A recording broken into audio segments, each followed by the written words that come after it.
जी ने अनुभव कराए। I am study in 7th standard. आजादी की कभी शाम नहीं होने देंगे, शहीदों की कुर्बानी बदनाम नहीं होने देंगे। बची हो जाए तो बूंद गर्म लहू की, तब तक भारत माता का आंचल नीलाम नहीं होने देंगे, तब तक भारत माता का आंचल नीलाम नहीं होने देंगे।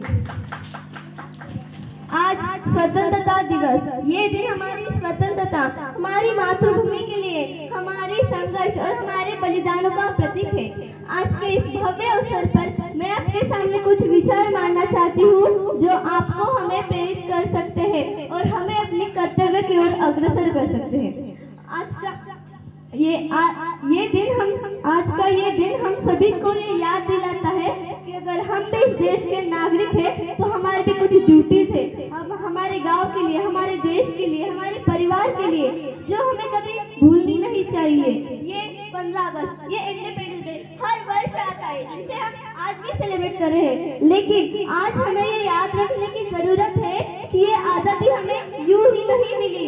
ये आजादी को प्राप्त करने के लिए हमारे देश के बहुत से स्वतंत्रता सेनानियों के बलिदान रहे हैं। महात्मा गांधी, सुखदेव, राजगुरु, भगत सिंह, रानी लक्ष्मीबाई, सुभाष चंद्र बोस, लाला लाजपत राय, ये उन कई नामों में से कुछ नाम हैं जो हमें पता है, जिनकी कुर्बानियां सरहद है। लेकिन ऐसे कई हजारों लाखों नाम हैं जो हमें नहीं पता, लेकिन जिन्होंने हमारे देश के लिए बलिदान दिए हैं, उनसे हम प्रेरणा लेकर आज हमें ये सीखने की जरूरत है कि हौसला बुलंद कर और रास्ते पर चल दे, तुझे तेरा मुकाम मिल जाएगा। बढ़कर अकेला तू पहले कर, देखा कर तुझको काफिला खुद ही बन जाएगा। कुछ नशा तिरंगे के मान का है, कुछ नशा मातृभूमि के शान का है, कुछ नशा तिरंगे के मान का है, कुछ नशा मातृभूमि के शान का है। हम लहराएंगे हर जगह तिरंगा, हम लहराएंगे हर जगह तिरंगा। नशा ये हिंदुस्तान का है, नशा ये हिंदुस्तान का है। हमारे तिरंगे में सबसे ऊपर दिखने वाला केसरी रंग देश की ताकत और साहस का प्रतीक है। बीच में सफेद रंग जो शांति, सद्भावना और सभी धर्मों का आदर करना सिखाता है। नीचे हरा रंग देश के विकास और समृद्धि का प्रतीक है। झंडे के बीच में बना अशोक चक्र निरंतर हमें आगे बढ़ने के लिए प्रेरित करता है। भारत के संस्कृति को उसके झंडे में देखा जा सकता है। आज हम सभी उन महान फ्रीडम फाइटर्स की वजह से खुली हवा में सांस तो ले रहे हैं, लेकिन आज हम कई मामलों में आजाद होकर भी आजाद नहीं है। जब तक हमारे अंदर नफरत, एक दूसरे की बुराई करने की भावनाएं खत्म नहीं हो जाती, तब तक ये कहना गलत है कि पूरी तरह से इंडिपेंडेंस है।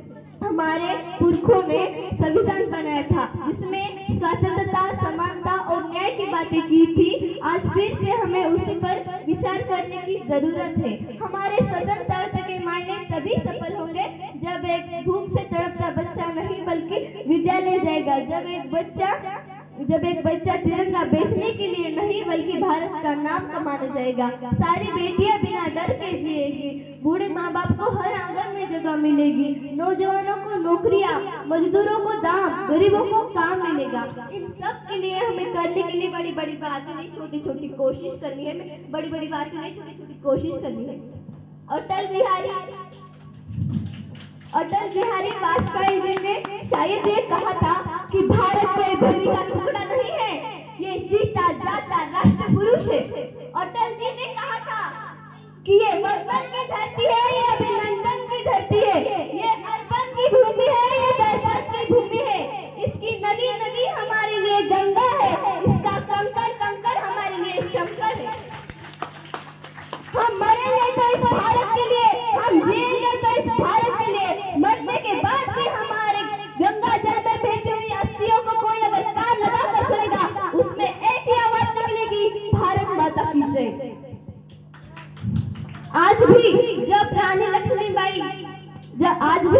लक्ष्मीबाई का नाम लिया जाता है तो जुबान से यही निकलता है, खूब लड़ी मर्दानी वो तो झांसी वाली रानी थी, खूब लड़ी मर्दानी वो तो झांसी वाली रानी थी, जो कि अपने बच्चे को पीठ पर बांधकर मैदान में उतरी थी। उन्होंने कभी नहीं सोचा कि वो एक माँ है और माँ होने के नाते वो कभी लड़ नहीं सकती। आज की महिलाओं को उनसे सीखना चाहिए चाहिए कि वो किसी से भी कमजोर नहीं है।